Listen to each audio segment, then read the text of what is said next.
Welcome back for the second episode of the July 22nd Trips and Traps. Just once again, a reminder at the top of the show, we will not be doing a show when we get to Saratoga opening week. The next time you see us will be late in the second week at Saratoga. I think we're filming on August 6th. Let's hope some of these horses have run back and won by then. Let's take a look at the first race from our second segment here, and we're going to take a look at the 2B Pin Turn. This is a first-time starter from the Alan Goldberg barn. This horse will probably take a lot of money next time out, but we're a little dubious about this one. Yeah, I can't wait to bet against Pin Turn at Saratoga. And there's Pin Turn, the 2B. And there's nobody's arguing here, either Eric or I. Pin Turn ran very well in this race. And she's an interesting horse. She's the second foal from Ippy Tomby, who was, a lot of people probably remember, was a South African champ, came over here for one race, was terrific, got injured. She had a first-time start at Monastic Springs for the same connections that won a big price here in a turf sprint last year.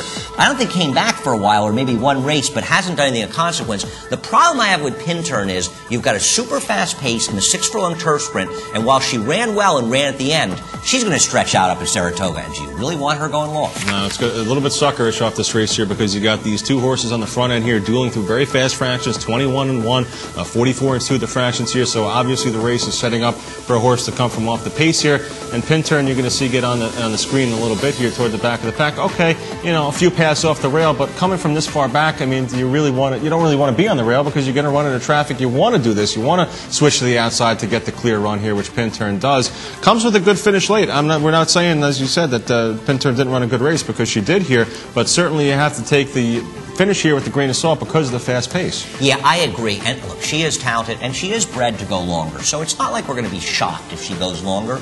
But in general, these sprinters stretching out in these situations don't work out at short prices. And the thing about Pin Turn is she's not going to be 6-1 in her next start. She's going to be closer to 6-5. I can just close my eyes and envision every public handicapper on earth, except for us, and they'll probably be right and we'll be wrong, is going to love Pin Turn in Saratoga. Around the third week, probably on a Saturday, the second or third Saturday, she's going to show up in a loaded maiden field going a mile to 16th. Everyone's going to love her. She's going to be 7-5. And either I'm going to be smart, we're going to cash, or she's going to beat us in the pick 4, but she'll be overbet. I agree. Let's get into our second race now, and this one from July 17th. It's race number 5. We're going to take a look at a couple of horses in here, VIVI'S Book and Crazy Cat Lady, the 2 and the 4, and also 4th Chapter, who has a little bit of trouble running back earlier in this week that we were taping this, so we didn't really want to focus on 4th Chapter too much, but VIVI'S Book, I think, the one that has the worst trip in here. Yeah, she does. Well, I don't know. There's a lot of things going on.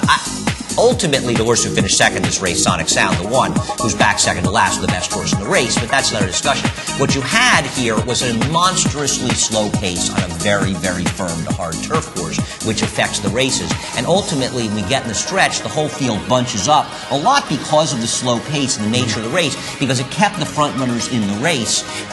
Ultimately, so many horses get caught up in the middle there and don't get a fair chance to run. Of course, Sonic Sound runs second, swoops the field, and has a clear run, but she's victimized by the pace and having to go wide around them. An interesting race all around. Yeah, VIVI'S Book a little bit ranked down the backstretch, kind of resenting where she is in the race. I think she probably wants to be a little bit more forwardly placed, or perhaps in the clear, but you still see the slow pace to develop here with Come From Away, setting these soft fractions. And the winner of the race, Y West, is sitting 4th right now, probably about a couple lengths, 2.5 lengths from the lead maybe, but the horses that are just inside of her are the ones that are going to get the bad trip. Y West has the clear run on the outside, VIVI'S Book just to her inside, and then also the 2-horse Crazy Cat Lady, the other ones that get jammed up here. Yeah, and Come Away From Me, who's first, and Mindbender, who's second, run 3rd and 4th.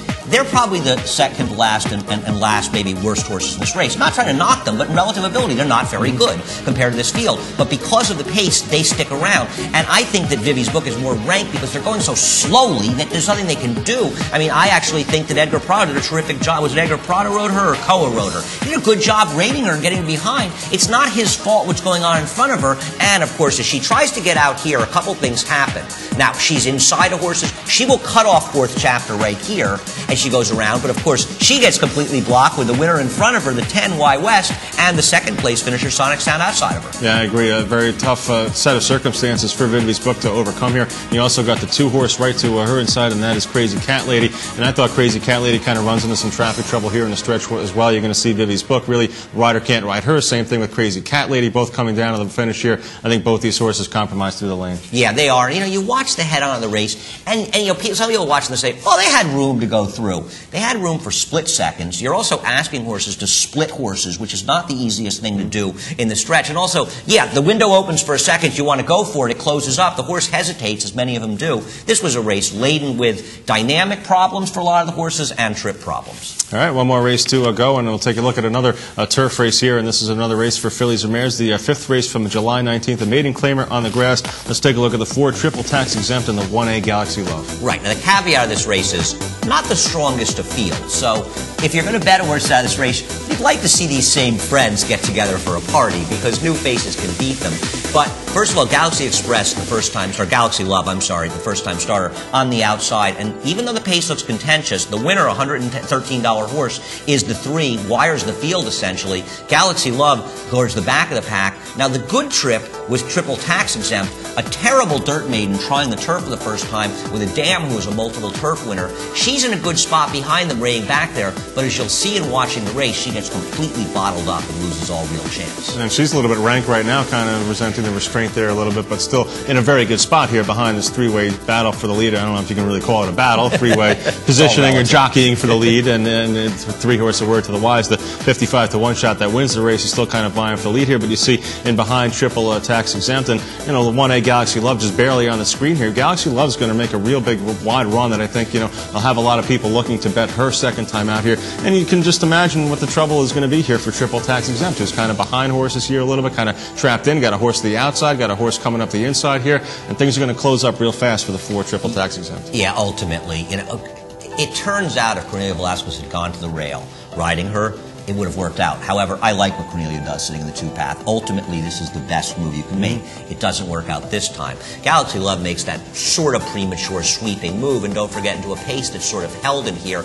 I'm not sure how good Galaxy Love is. I don't think any of them are that good in this race. I don't think anyone's going to argue with that.